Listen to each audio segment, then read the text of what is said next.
당신은 지금까지 몇 번이나 울어봤습니까? 아무도 모르게 홀로 방문을 닫고 흐느껴 울었던 그 밤을 기억하십니까? 성경은 말합니다. 하나님께서 당신의 눈물을 병에 담으신다고요. 그런데 왜 우리는 눈물을 흘리는 것조차 부끄러워하며 살아가고 있습니까? 오늘 이 시간 성경 속에 기록된 눈물 이야기를 통해 하나님께서 우리의 눈물을 어떻게 받으시는지 함께 살펴보겠습니다. 세상은 눈물을 약함의 증거라고 말합니다. 강한 신앙인은 울지 않는다고 믿음이 있으면 웃으며 이겨낼 수 있다고 가르칩니다. 하지만 성경은 전혀 다른 이야기를 들려줍니다. 성경 속 가장 위대한 믿음의 사람들은 모두 눈물을 흘렸습니다. 그들의 눈물은 연약함이 아니라 하나님 앞에 솔직했던 믿음의 표현이었습니다. 성경에는 다양한 종류의 눈물이 등장합니다. 어떤 눈물은 기쁨에서 나왔고 어떤 눈물은 절망 속에서 터져나왔습니다. 어떤 눈물은 회개의 표시였고 어떤 눈물은 간절한 기도였습니다. 중요한 것은 하나님께서 그 모든 눈물을 다 받으셨다는 사실입니다. 그 어떤 눈물도 헛되이 땅에 떨어지지 않았습니다. 다윗은 시편 56편 8절에서 이렇게 고백합니다. 주께서 나의 유리함을 계산하셨으니 나의 눈물을 주의 병에 담으소서. 이것이 주의 책에 기록되지 아니하였나이까? 하나님께서는 우리의 눈물을 단순히 보시기만 하는 것이 아닙니다. 그것을 병에 담으시고 책에 기록하십니다. 이것이 무엇을 의미합니까? 우리의 눈물 한 방울, 한 방울이 하나님께는 모두 의미가 있다는 뜻입니다. 우리가 흘린 눈물을 아무도 기억하지 못할 때가 있습니다. 세상 사람들은 우리의 아픔에 관심이 없습니다. 때로는 가까운 사람들조차 우리의 눈물을 이해하지 못합니다. 하지만 하나님은 다릅니다. 그분은 우리가 언제, 어디서, 왜 울었는지 모두 기억하십니다. 그리고 그 눈물에 반드시 응답하십니다. 성경을 보면 눈물과 관련된 놀라운 약속이 등장합니다. 시편 126편 5절입니다. 눈물로 씨를 뿌리는 자는 기쁨으로 거두리로다. 이 구절은 단순한 위로가 아닙니다. 이것은 영적 원리입니다. 눈물이 씨앗이 된다는 것입니다. 농부가 씨를 뿌릴 때 그 씨앗은 땅속에서 썩어야 싹이 트고 열매를 맺습니다. 마찬가지로 우리의 눈물도 당장은 고통스럽고 무의미해 보이지만 하나님께서는 그것을 씨앗으로 받으시고 반드시 기쁨의 열매로 돌려주십니다. 한나의 이야기를 기억하십니까? 사무엘상 1장에 나오는 그녀는 아이를 낳지 못한다는 이유로 남편의 다른 아내에게 심한 모욕을 받았습니다. 그녀의 고통은 단순히 불임의 고통이 아니었습니다. 그것은 존재 자체를 부정당하는 수치였습니다. 당시 이스라엘 사회에서 자녀를 낳지 못하는 여인은 하나님의 저주를 받은 사람으로 여겨졌습니다. 한나는 성전에 올라가 기도했습니다. 그런데 성경은 그녀가 말로 기도했다고 기록하지 않습니다. 한나가 마음이 괴로워서 여호와께 기도하고 통곡하며라고 기록되어 있습니다. 그녀의 기도는 말이 아니라 눈물이었습니다. 입술만 움직일 뿐 소리는 나지 않았습니다. 제사장 엘리가 볼 때는 마치 술 취한 사람처럼 보였습니다. 사람들은 한나의 눈물을 이해하지 못했습니다. 심지어 제사장마저도 그녀를 오해했습니다. 하지만 하나님은 달랐습니다. 하나님께서는 그녀의 눈물을 모두 보셨고 그 기도를 들으셨습니다. 결국 한나는 사무엘을 낳았고 그 사무엘은 이스라엘의 위대한 선지자가 되었습니다. 한나의 눈물은 결코 헛되지 않았습니다. 여기서 우리가 주목해야 할 것이 있습니다. 한나의 눈물이 흐른 시점과 응답이 온 시점 사이에는 간격이 있었다는 것입니다. 그녀는 당장 그 자리에서 임신하지 않았습니다. 그녀는 집으로 돌아가 남편과 동침한 후에야 임신했습니다. 하지만 성경은 분명히 말합니다. 여호와께서 그를 생각하신지라. 하나님께서는 그녀의 눈물을 기억하셨고 때가 되자 응답하셨습니다. 많은 사람들이 기도의 응답을 즉각적으로 기대합니다. 눈물로 기도했으니 당장 변화가 있어야 한다고 생각합니다. 하지만 성경이 보여주는 패턴은 다릅니다. 눈물은 먼저 흐르고 응답은 나중에 옵니다. 그 사이의 시간은 우리의 믿음을 시험하는 기간이 아닙니다. 그것은 하나님께서 가장 좋은 방법으로 가장 좋은 때에 응답을 준비하시는 시간입니다. 히스기야 왕의 이야기도 마찬가지입니다. 열왕기하 20장을 보면 그가 병들어 죽게 되었을 때의 이야기가 나옵니다. 선지자 이사야가 와서 말했습니다. 여호와께서 이같이 말씀하시기를 너는 내 집에 유언하라. 내가 죽고 살지 못하리라 하셨나이다. 이보다 더 절망적인 선언이 어디 있습니까? 하나님의 선지자가 직접 와서 죽을 것이라고 말한 것입니다. 그런데 히스기야는 어떻게 반응했습니까? 그는 얼굴을 벽으로 돌이키고 눈물을 흘리며 기도했습니다. 여호와여 구하오니 내가 주 앞에서 진실과 온전한 마음으로 행하며 주의 목전에서 선하게 행한 것을 기억하옵소서. 그리고 심히 통곡하니라고 기록되어 있습니다. 심히 통곡했다는 것은 억제할 수 없는 눈물이 터져 나왔다는 의미입니다. 놀라운 일이 일어났습니다. 이사야가 아직 성전 뜰을 나가기도 전에 하나님께서 다시 말씀하셨습니다. 너는 돌아가서 내 백성의 주권자 히스기야에게 이르기를 왕의 조상 다윗의 하나님 여호와께서 이같이 말씀하시기를 내가 내 기도를 들었고 내 눈물을 보았노라. 내가 너를 낫게 하리니 내가 3일 만에 여호와의 성전에 올라가겠고 내가 내 수 안에 15년을 더하리라. 하나님께서는 히스기야의 기도를 들으셨을 뿐만 아니라 그의 눈물을 보셨다고 말씀하십니다. 기도와 눈물을 구분해서 말씀하시는 것입니다. 이것이 무엇을 의미합니까? 때로는 말로 표현되는 기도보다 눈물로 표현되는 기도가 더 강력할 수 있다는 것입니다. 눈물은 거짓말을 할 수 없습니다. 눈물은 우리 영혼의 가장 깊은 곳에서 나오는 진실입니다. 오늘날 교회 안에는 눈물을 금지하는 분위기가 있습니다. 물론 직접적으로 울지 말라고 말하지는 않습니다. 하지만 간접적으로 눈물을 억압합니다. 믿음이 있으면 감사해야지 왜 우느냐? 하나님께서 다 좋은 뜻이 있으실 텐데 왜 슬퍼하느냐? 우는 것은 불신앙의 표시다. 이런 말들이 성도들의 입에서 나옵니다. 이것은 매우 위험한 신앙입니다. 성경 어디에도 슬플 때 억지로 웃으라는 말씀은 없습니다. 오히려 전도서 3장은 말합니다. 울 때가 있고 웃을 때가 있으며 슬퍼할 때가 있고 춤출 때가 있느니라. 울어야 할 때가 있다는 것입니다. 억지로 웃음을 지으며 감사하는 것이 믿음이 아닙니다. 진짜 믿음은 슬플 때 하나님 앞에 나아가 솔직하게 울 수 있는 것입니다. 예수님께서도 우셨습니다. 요한복음 11장에 나오는 나사로의 죽음 앞에서 예수님은 눈물을 흘리셨습니다. 예수께서 눈물을 흘리시더라. 이 짧은 문장은 성경에서 가장 짧은 구절 중 하나이지만 가장 강력한 의미를 담고 있습니다. 예수님은 나사로를 살릴 능력이 있으셨습니다. 실제로 잠시 후 그를 살리셨습니다. 그런데도 우셨습니다. 왜 우셨습니까? 단순히 죽음 앞에서 슬퍼하신 것입니까? 아닙니다. 예수님의 눈물은 더 깊은 의미가 있었습니다. 그것은 죄로 인해 고통받는 인류를 향한 연민이었고 죽음이라는 원수를 향한 분노였으며 곧 십자가에서 겪을 고난을 아시는 슬픔이었습니다. 예수님의 눈물은 우리에게 말합니다. 우는 것이 부끄러운 일이 아니라고, 눈물은 사랑의 표현이라고. 예수님은 또한 예루살렘을 바라보며 우셨습니다. 누가복음 19장 41절입니다. 가까이 오사성을 보시고 우시며 예루살렘 성을 보고 우신 것입니다. 왜입니까? 그들이 하나님의 은혜를 알지 못했기 때문입니다. 곧 그들에게 닥칠 심판을 아셨기 때문입니다. 이것은 단순한 감정이 아니라 영혼을 향한 사랑이었습니다. 우리가 눈물을 흘릴 때 그것이 단순히 나의 아픔 때문만은 아닐 수 있습니다. 때로는 다른 사람의 영혼을 위해, 이 나라를 위해, 교회를 위해 우는 눈물이 있습니다. 예레미야는 눈물의 선지자라고 불립니다. 그는 이스라엘의 죄악과 멸망을 보며 밤낮으로 울었습니다. 예레미야에가는 그의 눈물이 글로 기록된 것입니다. 예레미야 9장 1절에서 그는 이렇게 외칩니다. 어찌하면 내 머리는 물이 되고 내 눈은 눈물 근원이 될꼬. 그렇게 되면 살육당한 딸 내 백성을 위하여 주야로 울리로다. 그는 자기 백성의 죄악과 그로 인한 심판을 보며 눈물을 멈출 수 없었습니다. 이것이 진정한 선지자의 마음입니다. 단순히 하나님의 말씀을 전하는 것이 아니라 영혼을 사랑하는 마음으로 눈물로 중보하는 것입니다. 사도 바울도 눈물의 사람이었습니다. 사도행전 20장 19절에서 그는 이렇게 고백합니다. 내가 온갖 겸손과 눈물로 또 유대인의 관계로 말미암아 당한 시험을 참고 주를 섬긴 것과, 바울은 눈물로 주를 섬겼다고 말합니다. 31절에서는 그러므로 여러분이 일깨워 내가 3년이나 밤낮 쉬지 않고 눈물로 각 사람을 훈계하던 것을 기억하라고 말합니다. 바울의 눈물은 자신의 고난 때문만이 아니었습니다. 그것은 영혼을 향한 사랑 때문이었습니다.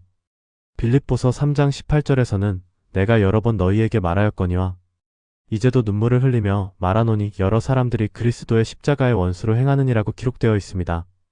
그는 복음을 거부하는 사람들을 보며 눈물을 흘렸습니다. 이것이 진정한 사역자의 눈물입니다. 자기 자신의 성공이나 명예를 위해 일하는 사람은 눈물을 흘리지 않습니다. 하지만 진정으로 영혼을 사랑하는 사람은 그들의 구원을 위해 눈물로 기도합니다. 오늘날 교회에 이런 눈물이 사라졌습니다. 우리는 영혼을 향한 눈물을 잃어버렸습니다. 베드로의 통곡도 잊을 수 없습니다. 마태복음 26장 75절입니다. 닭이 울기 전에 내가 3번 나를 부인하리라 하신 예수의 말씀이 생각나서 밖에 나가서 심히 통곡하니라. 베드로는 예수님을 3번 부인한 후 밖에 나가 심히 통곡했습니다. 이 눈물은 회개의 눈물이었습니다. 베드로의 눈물과 가룟 유다의 눈물은 달랐습니다. 유다도 자기가 한 일을 후회했습니다. 마태복음 27장 3절을 보면 그때 예수를 판 유다가 그의 정죄됨을 보고 스스로 뉘우쳐라고 기록되어 있습니다. 하지만 유다는 하나님께 나아가지 않았습니다. 그는 제사장들에게 가서 은을 돌려주려 했고 결국 스스로 목숨을 끊었습니다. 베드로와 유다의 차이는 무엇입니까? 베드로는 하나님 앞에서 울었고 유다는 사람 앞에서만 후회했습니다. 베드로의 눈물은 회개였고 유다의 후회는 단순한 자책이었습니다. 진정한 눈물은 하나님 앞에 나아가는 눈물입니다. 사람에게 보이기 위한 눈물이 아니라 하나님께만 드리는 눈물입니다. 다윗도 하나님 앞에서만 눈물을 흘렸던 사람입니다. 시편 6편 6절에서 그는 이렇게 고백합니다. 내가 탄식함으로 곤비하여 밤마다 눈물로 내 침상을 띄우며 내 요를 적시나이다. 다윗은 밤마다 혼자 울었습니다. 아무도 모르게 하나님 앞에서만 눈물을 흘렸습니다. 다윗이 밧세바와 간음한 후 선지자 나단이 그의 죄를 지적했을 때도 마찬가지입니다. 시편 51편은 그때 지은 시입니다. 하나님이여 주의 인자를 따라 내게 은혜를 베푸시며 주의 많은 긍휼을 따라 내 죄악을 지워주소서. 이 기도는 눈물 없이는 할 수 없는 기도입니다. 다윗은 자신의 죄악을 직시하며 하나님 앞에서 통곡하며 회개했습니다. 중요한 것은 다윗이 사람들 앞에서가 아니라 하나님 앞에서 회개했다는 것입니다. 물론 그의 죄는 공개되었고 결과도 감수해야 했습니다. 하지만 그의 진정한 회개는 은밀한 곳에서 하나님과의 1:1 관계 안에서 이루어졌습니다. 이것이 진정한 회개입니다. 우리는 때때로 사람들에게 보이기 위해 눈물을 흘립니다. 예배 시간에 다른 사람들이 보는 앞에서 울면서 집에 돌아가면 아무렇지도 않게 지냅니다. 하지만 진정한 눈물은 아무도 보지 않을 때 하나님 앞에서만 흘리는 눈물입니다. 그 눈물은 외식이 아니라 진실입니다. 예수님께서도 겟세마네 동산에서 홀로 기도하실 때 눈물을 흘리셨습니다. 히브리서 5장 7절은 이렇게 기록합니다. 그는 육체에 계실 때에 자기를 죽음에서 능히 구원하실 이에게 심한 통곡과 눈물로 간구와 소원을 올렸고 그의 경건하심으로 말미암아 들으심을 얻었느니라. 심한 통곡과 눈물로 기도하셨습니다. 제자들은 잠들어 있었습니다. 아무도 예수님의 눈물을 보지 못했습니다. 하지만 하나님 아버지께서는 보셨습니다. 그리고 들으셨습니다. 예수님의 기도는 아버지여 만일 아버지의 뜻이거든 이 잔을 내게서 옮기시옵소서. 그러나 내 원대로 마시옵고 아버지의 원대로 되기를 원하나이다였습니다. 이 기도는 눈물 없이는 할 수 없는 기도였습니다. 하나님께서는 은밀한 곳에서 흘리는 눈물을 보십니다. 아무도 모르는 당신의 눈물을 하나님은 다 보고 계십니다. 그리고 그 눈물에 반드시 응답하십니다. 마태복음 6장 6절에서 예수님께서는 이렇게 말씀하셨습니다. 너는 기도할 때에 내 골방에 들어가 문을 닫고 은밀한 중에 계신 내 아버지께 기도하라. 은밀한 중에 보시는 내 아버지께서 갚으시리라. 눈물로 씨를 뿌리는 자는 기쁨으로 거둔다는 시편 126편의 말씀을 다시 생각해 봅시다. 이 시편은 바벨론 포로에서 돌아온 이스라엘 백성들의 고백입니다. 그들은 70년 동안 포로로 살았습니다. 그 세월 동안 흘린 눈물이 얼마나 많았겠습니까? 고향을 그리워하며 성전을 그리워하며 자유를 그리워하며 흘린 눈물입니다. 시편 137편을 보면 그들의 눈물이 얼마나 컸는지 알 수 있습니다. 우리가 바벨론의 여러 강변 거기에 앉아서 시온을 기억하며 울었도다. 그들은 바벨론 강변에 앉아 울었습니다. 우리를 사로잡은 자가 거기서 우리에게 노래를 청하며 우리를 황폐하게 한 자가 기쁨을 청하고 자 시온의 노래 중 하나를 우리에게 노래하라 하는도다. 포로로 잡혀간 그들에게 바벨론 사람들은 조롱하듯 노래를 부르라고 했습니다. 하지만 그들은 노래할 수 없었습니다. 우리가 이방 땅에서 어찌 여호와의 노래를 부르리요. 그들은 대신 울었습니다. 70년 동안 그들의 눈물은 마르지 않았습니다. 하지만 하나님께서는 그들의 눈물을 기억하셨습니다. 때가 되자 페르시아의 고레스 왕을 통해 그들을 귀환시키셨습니다. 시편 126편 1절입니다. 여호와께서 시온의 포로를 돌려보내실 때에 우리는 꿈꾸는 것 같았도다. 그들은 믿을 수 없었습니다. 마치 꿈을 꾸는 것 같았습니다. 2절입니다. 그때 우리 입에는 웃음이 가득하고 우리 혀에는 찬양이 찼었도다. 그때 문나라 가운데에서 말하기를 여호와께서 그들을 위하여 큰 일을 하셨다 하였도다. 70년 동안 울기만 하던 그들의 입에 웃음이 가득했습니다. 찬양이 넘쳤습니다. 이것이 하나님의 방법입니다. 눈물로 씨를 뿌리게 하시고 기쁨으로 거두게 하십니다. 5절과 6절은 이렇게 선포합니다. 눈물로 씨를 뿌리는 자는 기쁨으로 거두리로다. 울며 씨를 뿌리러 나가는 자는 반드시 기쁨으로 그 곡식단을 가지고 돌아오리로다. 반드시 돌아온다고 말합니다. 언젠가는 반드시 눈물이 기쁨으로 바뀐다는 것입니다. 농부가 씨를 뿌릴 때를 생각해 보십시오. 그는 귀한 종자를 땅에 묻습니다. 당장은 손해처럼 보입니다. 그 종자를 먹을 수도 있었을 텐데 땅에 묻어버립니다. 하지만 농부는 압니다. 그 씨앗이 썩어서 죽어야 새 생명이 나온다는 것을. 그리고 몇 달 후에는 한 알의 씨앗이 30배, 60배, 100배의 열매를 맺는다는 것을. 우리의 눈물도 마찬가지입니다. 당장은 고통스럽고 의미 없어 보입니다. 하지만 하나님께서는 그 눈물을 받으시고 때가 되면 기쁨의 열매로 돌려주십니다. 문제는 우리가 그 때를 기다릴 수 있느냐는 것입니다. 많은 사람들이 씨를 뿌리고 나서 다음날 열매가 맺히지 않는다고 불평합니다. 하지만 농사에는 과정이 있습니다. 씨를 뿌리고 물을 주고 기다려야 합니다. 요셉의 이야기를 보십시오. 그는 형들에게 팔려 애굽으로 갔습니다. 노예가 되었고 억울하게 감옥에 갇혔습니다. 그 세월 동안 그가 흘린 눈물이 얼마나 많았겠습니까? 창세기에는 요셉이 울었다는 기록이 여러 번 나옵니다.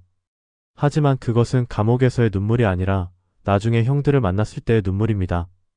요셉은 감옥에서의 눈물을 기록으로 남기지 않았습니다. 하지만 분명히 울었을 것입니다. 억울함에, 외로움에 하나님께서 왜 자신을 이런 상황에 두셨는지 이해할 수 없어서 울었을 것입니다. 그 눈물은 아무도 보지 못했습니다. 하지만 하나님은 보셨습니다. 결국 요셉은 애굽의 총리가 되었습니다. 그리고 흉년이 들었을 때 자신을 팔았던 형들을 만났습니다. 창세기 45장 2절입니다. 요셉이 큰 소리로 울매 애굽 사람들이 들으며 바로의 궁중이 들리더라. 요셉은 형들 앞에서 큰 소리로 울었습니다. 이것은 원망의 눈물이 아니었습니다. 용서의 눈물이었고 하나님의 섭리를 깨달은 감격의 눈물이었습니다. 5절에서 요셉은 이렇게 말합니다. 당신들이 나를 이곳에 팔았다고 해서 근심하지 마소서, 한탄하지 마소서. 하나님이 생명을 구원하시려고 나를 당신들보다 먼저 보내셨나이다. 요셉은 깨달았습니다. 그 모든 고난과 눈물이 헛되지 않았다는 것을.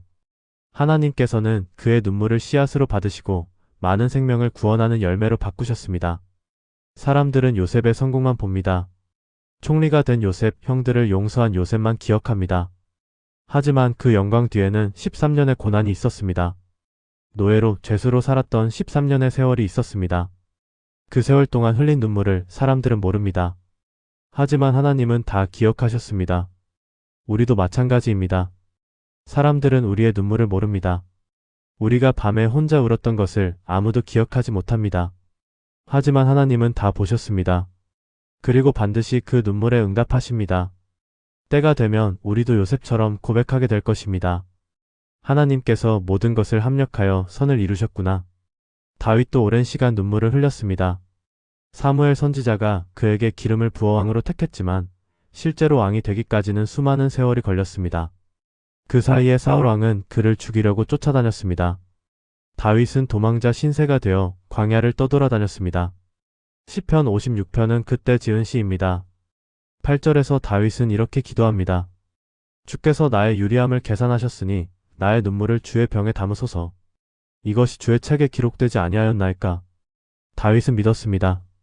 하나님께서 자신의 눈물을 병에 담으신다고. 그리고 그것을 책에 기록하신다고. 이것은 단순한 시적 표현이 아닙니다. 이것은 신학적 진리입니다. 하나님께서는 우리의 눈물을 소중히 여기십니다. 그것을 병에 담아 보관하십니다. 그리고 책에 기록하십니다. 왜입니까? 그 눈물에 반드시 응답하시기 위해서입니다. 눈물은 결코 헛되이 땅에 떨어지지 않습니다. 다윗은 결국 왕이 되었습니다. 시편 30편은 그때의 감격을 담고 있습니다. 5절입니다. 그의 노여움은 잠깐이요 그의 은총은 평생이로다. 저녁에는 울음이 키숙할지라도 아침에는 기쁨이 오리로다. 저녁의 울음과 아침의 기쁨을 대조하고 있습니다. 울음은 밤에만 있고 아침이 되면 기쁨이 온다는 것입니다. 11절에서는 이렇게 고백합니다. 주께서 나의 슬픔을 변하여 내게 춤이 되게 하시며 나의 베옷을 벗기고 기쁨으로 띠띠우셨나이다. 하나님께서 슬픔을 춤으로 바꾸셨다고 말합니다. 이것이 하나님의 방법입니다. 슬픔을 없애는 것이 아니라 슬픔을 기쁨으로 변화시키는 것입니다. 많은 사람들이 하나님께 기도할 때 고난을 없애달라고 합니다. 눈물을 그치게 해달라고 합니다. 하지만 하나님의 방법은 다릅니다. 하나님은 고난을 없애시기보다 그 고난을 통해 우리를 변화시키십니다. 눈물을 그치게 하시기보다 그 눈물을 씨앗으로 받으시고 기쁨의 열매를 맺게 하십니다. 이사야 61장 3절은 이렇게 약속합니다. 무릇 시온에서 슬퍼하는 자에게 화관을 주어 그 죄를 대신하며 희락의 기름으로 그 슬픔을 대신하며 찬송의 옷으로 그 근심을 대신하시고 죄 대신 화관을, 슬픔 대신 희락을, 근심 대신 찬송을 주신다고 말합니다. 이것이 하나님의 교환 법칙입니다. 우리가 눈물을 드리면 하나님께서는 기쁨을 주십니다. 우리가 슬픔을 드리면 하나님께서는 희락을 주십니다. 문제는 우리가 이 교환을 믿지 못한다는 것입니다. 눈물만 보이고 기쁨은 보이지 않기 때문에 우리는 의심합니다. 하지만 믿음은 보이지 않는 것을 확신하는 것입니다. 히브리서 11장 1절입니다. 믿음은 바라는 것들의 실상이요 보이지 않는 것들의 증거니. 우리는 아직 기쁨을 보지 못했지만 그것을 바랍니다. 아직 눈물이 마르지 않았지만 언젠가 마를 것을 믿습니다. 이것이 믿음입니다. 모세의 어머니 요게벳의 이야기를 생각해 보십시오. 출애굽기 2장에 나오는 이야기입니다. 바로 왕이 명령했습니다. 히브리 남자 아이가 태어나면 나일강에 던져 죽이라고. 요게벳은 모세를 낳았습니다. 석 달 동안 그를 숨겼습니다. 하지만 더 이상 숨길 수 없게 되었습니다. 그녀가 얼마나 울었겠습니까? 자기 아이를 강에 띄어보내야 하는 어머니의 마음이 어떻겠습니까? 성경은 그녀의 눈물을 기록하지 않았지만 분명히 울었을 것입니다. 갈대 상자에 아이를 담아 강에 띄우면서 눈물을 흘렸을 것입니다. 그것은 절망의 눈물이었을까요? 아닙니다. 그것은 믿음의 눈물이었습니다. 요게벳은 아이를 아무렇게나 버린 것이 아니었습니다. 역청과 나무진을 발라 물이 스며들지 않게 했습니다. 공주가 목욕하러 오는 곳에 띄었습니다. 그리고 딸 미리암을 시켜 지켜보게 했습니다. 이 모든 것이 우연이 아니었습니다. 그녀는 하나님을 믿었습니다. 눈물로 기도하며 하나님께 아이를 맡겼습니다. 결과는 놀라웠습니다. 바로의 딸이 아이를 발견하고 불쌍히 여겼습니다. 미리암이 나타나 히브리 여인 중에 유모를 찾아주겠다고 했습니다. 요게벳은 자기 아들의 유모가 되었습니다. 공주의 궁전에서 왕실의 지원을 받으며 자기 아들을 키울 수 있게 되었습니다. 그리고 그 아이는 나중에 이스라엘을 애굽에서 이끌어낸 위대한 지도자 모세가 되었습니다. 요게벳의 눈물은 헛되지 않았습니다. 그녀가 갈대 상자에 아이를 담아 강에 띄우며 흘린 그 눈물을 하나님께서는 병에 담으셨습니다. 그리고 그 눈물을 씨앗으로 받으시고 이스라엘 민족의 구원이라는 위대한 열매를 맺게 하셨습니다. 이것이 눈물의 능력입니다. 사람의 눈에는 연약함으로 보이지만 하나님께는 가장 강력한 기도입니다. 사람은 눈물을 무시하지만 하나님은 눈물을 귀하게 여기십니다. 사람은 눈물을 잊어버리지만 하나님은 눈물을 기억하십니다. 이제 중요한 질문을 해야 합니다. 하나님은 왜 눈물을 허락하시는가? 왜 우리에게 고난을 주시고 눈물을 흘리게 하시는가? 차라리 모든 것을 순탄하게 해주시면 안 되는가? 우리가 울지 않게 해주시면 안 되는가? 성경은 이렇게 답합니다. 눈물은 우리를 정결하게 한다고. 말라기 3장 3절입니다. 그가 은을 연단하여 깨끗하게 하는 자 같이 앉아서 레위 자손을 깨끗하게 하되 금, 은 같이 그들을 연단하리니. 연단의 과정은 고통스럽습니다. 금이 불에 녹여지는 것처럼 우리도 고난의 불에 녹여집니다. 하지만 그 과정을 통해 불순물이 제거됩니다. 우리 안의 교만, 욕심, 미움, 시기가 제거됩니다. 순수한 금만 남습니다. 눈물은 우리 영혼의 불순물을 씻어내는 정화 과정입니다. 고난이 없다면 우리는 변화하지 않습니다. 눈물이 없다면 우리는 성장하지 않습니다. 욥기를 보십시오. 욥은 하루아침에 모든 것을 잃었습니다. 자녀들이 죽고 재산이 사라지고 건강도 잃었습니다. 그의 고통은 이루 말할 수 없었습니다. 친구들조차 그를 정죄했습니다. 욥은 울었습니다. 자신의 생일을 저주하며 울었습니다. 하지만 그 고난의 과정을 통해 욥은 하나님을 만났습니다.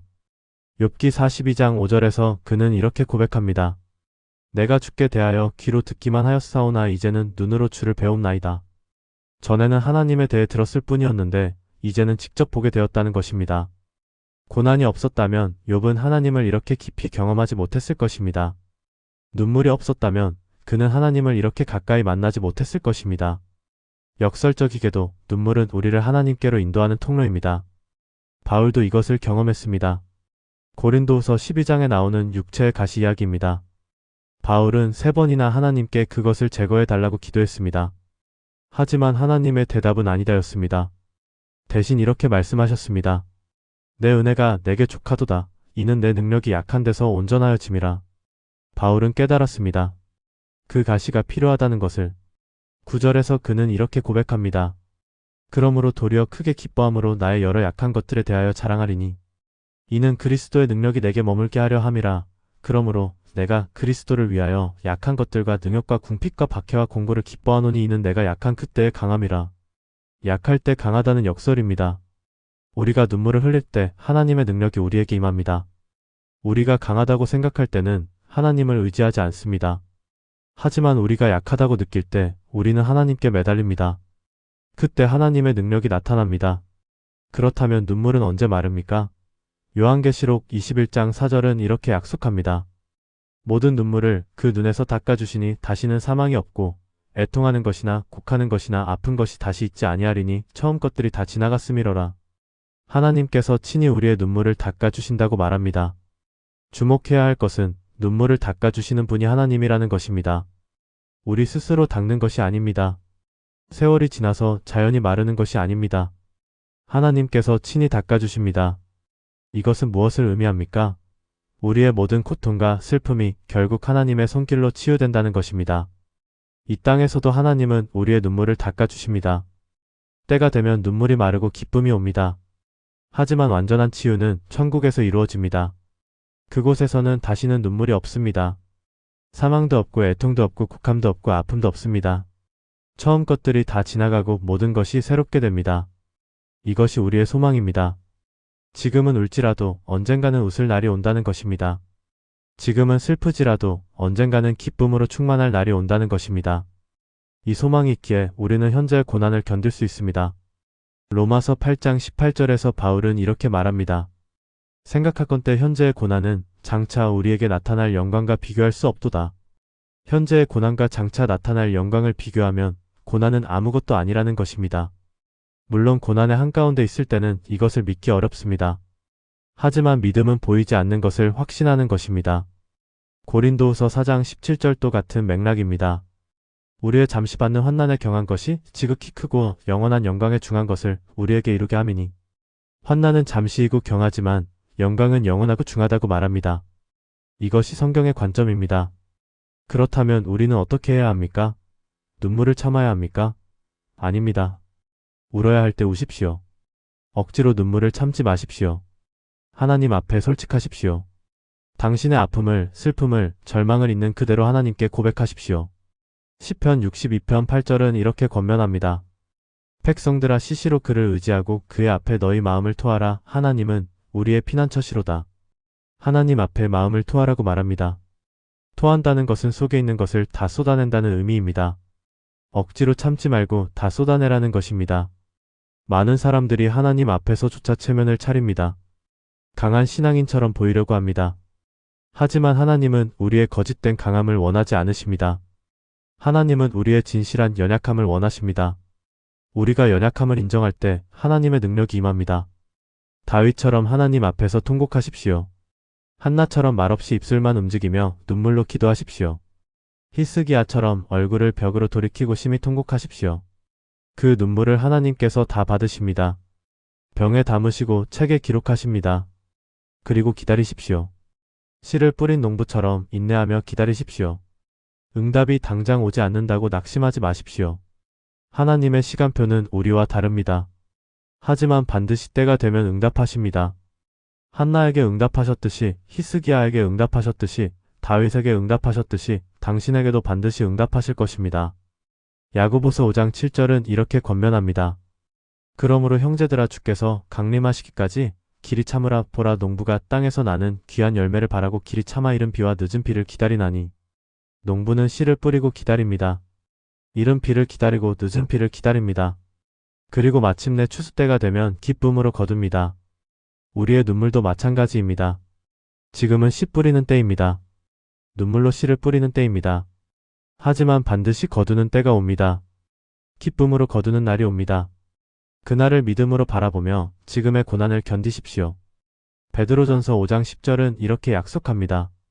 모든 은혜의 하나님 곧 그리스도 안에서 너희를 부르사 자기의 영원한 영광에 들어가게 하신 이가 잠깐 고난을 당한 너희를 친히 온전하게 하시며 굳건하게 하시며 강하게 하시며 터를 견고하게 하시리라. 고난은 잠깐이지만 영광은 영원합니다. 하나님께서는 당신의 눈물을 보고 계십니다. 아무도 모르는 그 눈물을, 혼자 흘린 그 눈물을 하나님은 다 보고 계십니다. 그리고 기억하고 계십니다. 병에 담으시고 책에 기록하십니다. 그 눈물은 결코 헛되지 않습니다. 눈물은 씨앗입니다. 지금은 땅에 묻혀 썩는 것처럼 보입니다. 하지만 때가 되면 싹이 트고 자라서 열매를 맺습니다. 30배, 60배, 100배의 열매를 맺습니다. 당신의 눈물도 반드시 기쁨의 열매를 맺을 것입니다. 그러니 지금 울고 있다면 부끄러워하지 마십시오. 그것은 연약함이 아니라 믿음입니다. 하나님을 향한 진실한 마음입니다. 계속 울며 기도하십시오. 하나님께서 들으십니다. 보십니다. 그리고 반드시 응답하십니다. 성경의 모든 위대한 믿음의 사람들은 눈물을 흘렸습니다. 아브라함도 울었고 이삭도 울었고 야곱도 울었습니다. 모세도 울었고 여호수아도 울었고 사무엘도 울었습니다. 다윗도 울었고 솔로몬도 울었고 선지자들도 울었습니다. 베드로도 울었고 바울도 울었고 요한도 울었습니다. 그리고 무엇보다도 예수님께서 우셨습니다. 우리의 슬픔을 아시는 예수님, 우리의 아픔을 경험하신 예수님께서 우셨습니다. 그분은 우리의 눈물을 이해하십니다. 그분은 우리와 함께 우십니다. 히브리서 4장 15절은 이렇게 말합니다. 우리에게 있는 대제사장은 우리의 연약함을 동정하지 못하시리가 아니요 모든 일에 우리와 똑같이 시험을 받으신 이로되 죄는 없으시니라. 예수님은 우리의 연약함을 동정하십니다. 우리의 눈물을 이해하십니다. 그러므로 담대히 은혜의 보좌 앞에 나아가십시오. 16절입니다. 그러므로 우리는 긍휼하심을 받고 때를 따라 돕는 은혜를 얻기 위하여 은혜의 보좌 앞에 담대히 나아갈 것이니라. 당신의 눈물을 가지고 하나님 앞에 나아가십시오. 하나님은 기도보다 먼저 눈물을 보십니다. 말로 표현되기 전에 눈물로 표현되는 우리의 마음을 읽으십니다. 그리고 그 눈물에 응답하십니다. 때로는 즉각적으로, 때로는 시간이 지나서, 하지만 반드시 응답하십니다. 당신이 지금 흘리는 그 눈물을 기억하십시오. 그것은 연약함이 아닙니다. 그것은 씨앗입니다. 언젠가 기쁨의 열매를 맺을 씨앗입니다. 하나님께서 그 씨앗을 받으시고 때가 되면 30배, 60배, 100배의 열매로 돌려주실 것입니다. 눈물로 씨를 뿌리는 자는 기쁨으로 거둡니다. 이것은 단순한 위로가 아닙니다. 이것은 하나님의 약속입니다. 변하지 않는 진리입니다. 당신의 눈물은 결코 헛되지 않습니다. 하나님께서 병에 담으시고 책에 기록하셨습니다.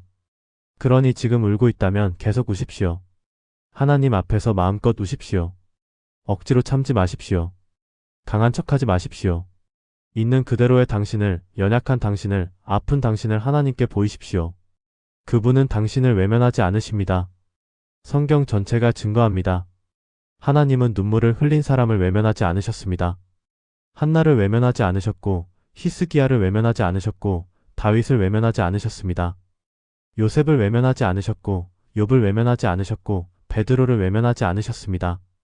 하나님은 당신도 외면하지 않으실 것입니다. 당신의 눈물을 보고 계십니다. 듣고 계십니다. 기억하고 계십니다.